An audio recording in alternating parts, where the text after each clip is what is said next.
Hello ಪ್ರಿಯ ವೀಕ್ಷಕರೇ, ನಾನು ನಿಮ್ಮ ಪ್ರೀತಿಯ ರಘುವೀರ್.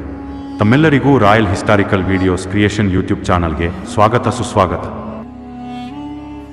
ಇಂದು ನಾವು ಜಗತ್ತಿನ ಅತ್ಯಂತ ಪರಾಕ್ರಮಿ, ಶೂರ, ಶ್ರೇಷ್ಠ ಸಾಮ್ರಾಟ್ ಮತ್ತು ದಕ್ಷಿಣ ಪತೇಶ್ವರನ ಕಥೆಯನ್ನು ತಿಳಿಯೋಣ. ದಕ್ಷಿಣ ಪತೇಶ್ವರ ಪರಮೇಶ್ವರ ಚಾಲುಕ್ಯ ಚಕ್ರವರ್ತಿ ಮಹಾರಾಜಾಧಿರಾಜ ಶ್ರೀ ಶ್ರೀ ಶ್ರೀ ಇಮ್ಮಡಿ ಪುಲಕೇಶಿ ಮಹಾರಾಜರಿಗೆ ಜೈ.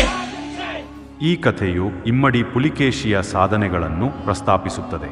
ಅವನು ತನ್ನ ರಾಜಧಾನಿ ಬಾದಾಮಿ ವಾತಾಪಿಯನ್ನು ಬಲಪಡಿಸಿ ದಕ್ಷಿಣ ಭಾರತದಲ್ಲಿ ತನ್ನ ಪ್ರಭಾವವನ್ನು ವಿಸ್ತರಿಸಿದ. ಹರ್ಷವರ್ಧನನ ಸೇನೆಗೆ ತೀವ್ರ ಸೋಲು ನೀಡಿದ ಈ ಮಹಾನ್ ರಾಜನ ಸಾಹಸಗಳು ಅವನ ಕೀರ್ತಿಯನ್ನು ಹೆಚ್ಚಿಸಿದವು.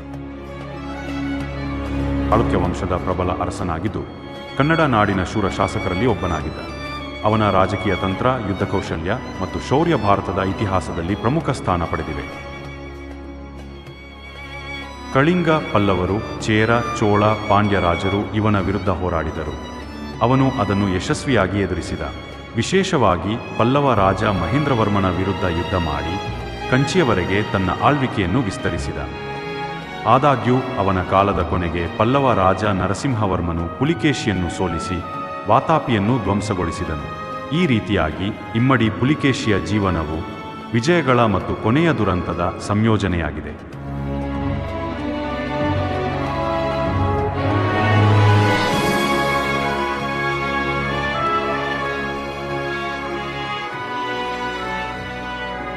ಬನ್ನಿ ಗೆಳೆಯರೇ, ಇಂದು ನಾವು ಜಗತ್ತಿನ ಅತ್ಯಂತ ಪರಾಕ್ರಮಿ, ಶೂರನಾದ, ಶ್ರೇಷ್ಠ ಸಾಮ್ರಾಟ್ನಾದ ವೀರಗನ್ನಡದ ಚಕ್ರವರ್ತಿ ಇಮ್ಮಡಿ ಪುಲಕೇಶಿಯ ಸಾಹಸ ಕಥೆಯನ್ನು ತಿಳಿಯೋಣ.